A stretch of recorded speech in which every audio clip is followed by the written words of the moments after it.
And the Rebbe said, tell me the ganze Namen. What is your whole name? He said, my name is Shmuel Moshe. And the Rebbe at that time turned around to the director of camp, Rabbi Shem Tov, and he said, you know, Rabbi Shem Tov, not always do we have this chus, the honor to be amongst the family of Mashiach. And the rabbi had no idea what the Rebbe meant. So the Rebbe said, and he turned to the boy and said to the boy, tell me your father's name. Now, about 30 years later, this boy, this fellow, was living in Borough Park, and he heard that there was a group of fellows going to visit the Lubavitcher Rebbe for a bracha. And then he too decided to join the line of dollars that the Rebbe would give out every Sunday, dollars to people who came by. And so he goes by the Rebbe, and the Rebbe sees him and he gives him $1 and he says, "Nu, how are you, Shmuel? And how's your father, Chaim Yankel, doing?"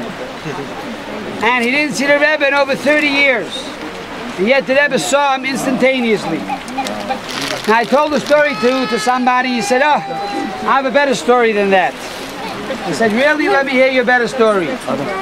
And he said a similar story that in the early years the Rebbe used to live on the corner of President and New York Avenue. And the Rebbe walked into the building, and there was a fellow there who was a Gero Chassid, and he had no beard at that time.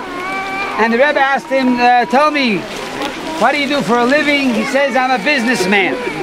"And where do you work?" He says, "I travel between New York and Nicaragua." So the Rebbe said, "Really? You go to Nicaragua?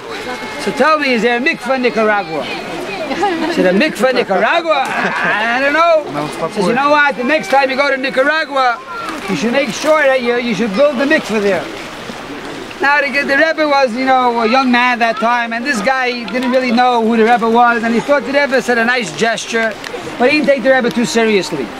Well, about 30 years later, he too came to Crown Heights, and he was standing in line for $1. At that time already he had a long beard, and he was wearing a streimel, you know, those big hats, had long payas, and he goes by the Rebbe, and the Rebbe gives him $1 and says, "Nu, did you build a mikveh in Nicaragua?"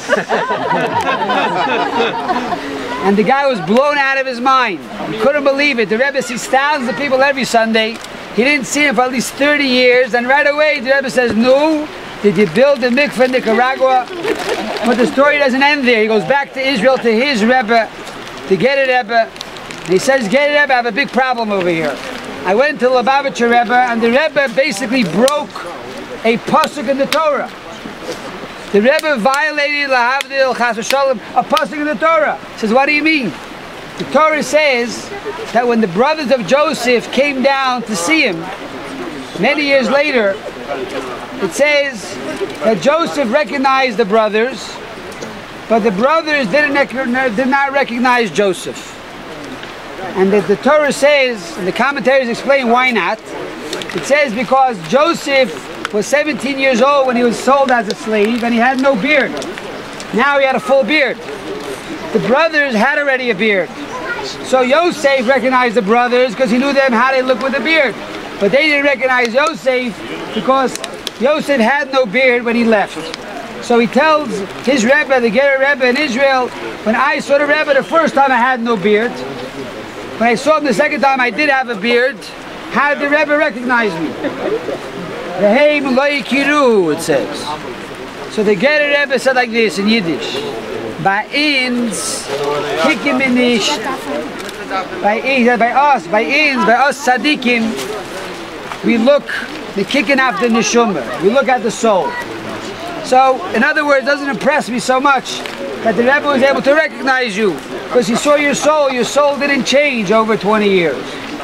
However, what impressed me, said the Gerer Rebbe, is as the Lubavitcher Rebbe in Brooklyn, nach wegen a mikveh in Nicaragua. At the Lubavitcher Rebbe in Brooklyn, what is he worrying about? He's worrying about a mikveh in Nicaragua. I'm not going to be on your camera. From Australia, Take my thing. No, I'm just Well, he's your cousin. Oh no, I look terrible. Oh, what a picture.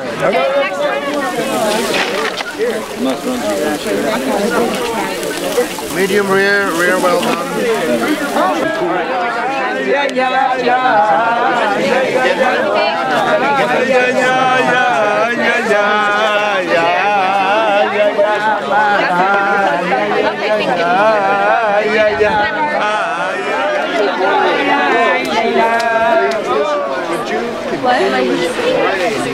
Organized. $200. Each month, we really need to beautify the church. It's supposed to be elevated. Finds crosses are us.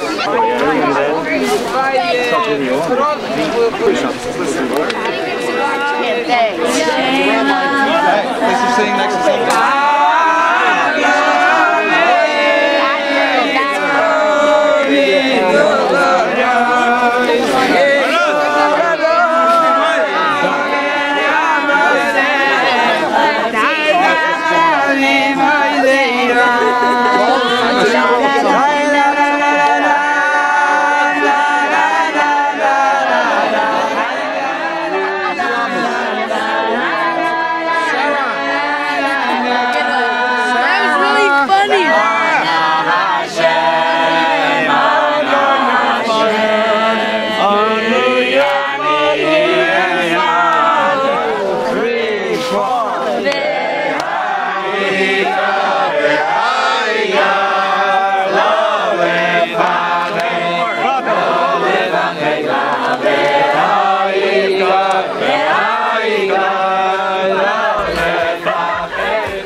Welcome to Yosemite.